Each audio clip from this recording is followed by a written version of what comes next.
Hello दोस्तों तो आज मैं आपको एक नई और सच्ची कहानी सुनाने जा रहा हूँ। तो यह है एक छोटे से गांव की बात, जहाँ पे एक हवेली थी। तो गांव के बाहर एक पुरानी हवेली थी जिसे लोग खौफनाक हवेली के नाम से जानते थे। कहा जाता था कि वहाँ रात के समय अजीब आवाज़ें सुनाई देती थी और जो भी वहाँ रात बिताने की कोशिश करता वो कभी वापस लौटा।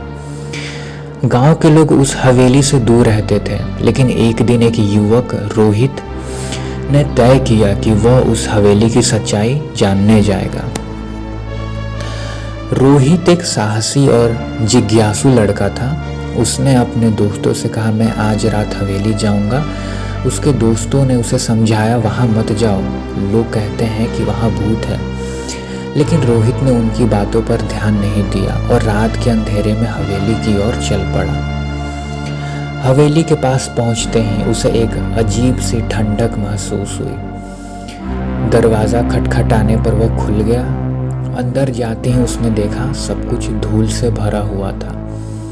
फटी दीवारें और पुरानी फर्नीचर उस जगह और को भी भूतिया बना रहे थे। रोहित ने एक टॉर्च जलाई और धीरे से अंदर गया।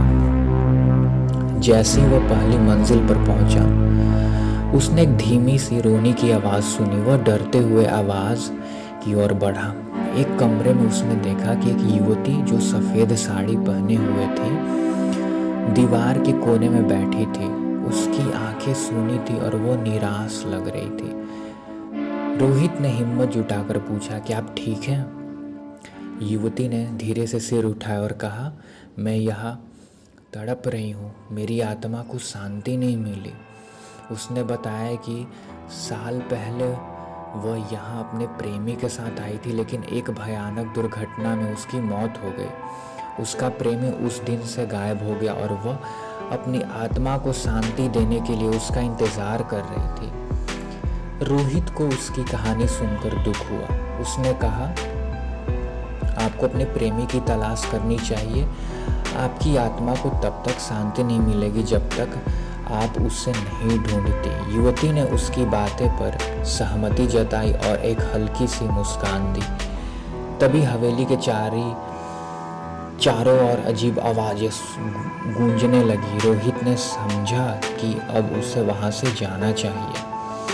उसने युवती से कहा, मैं आपको वादा करता हूँ कि मैं आपकी कहानी सबको सुनाऊंगा। युवती ने कहा, ध्यान रखना, सच कभी नहीं छिपता। जैसे ही रोहित हवेली से बाहर निकला, वो पीछे मुड़ कर देखा और युवती की छाया धीरे धीरे गायब हो गई। अगले दिन रोहित ने गांव वालों को सब कुछ बताया। उन्होंने मिलकर हवेली की सफाई की और उसकी कहानी को सुनकर उसकी आत्मा को शांति देने की कोशिश की। आज भी गांव वाले उस हवेली के पास नहीं जाते, लेकिन रोहित की कहानी और युवती की आत्मा की खोज सबके दिलों में बसी हुई है। कई लोग कहते हैं कि अब हवेली में कोई आवाज़ नहीं आती और वह जगह एक शांत स्थान बन गई है। तो दोस्तों, कहानी में बस इतना ही। कहानी अगर पसंद आई हो तो वीडियो को लाइक शेयर कर दें और साथ में कमेंट बॉक्स में हमें ज़रूर बताएं। तब तक के लिए बाय।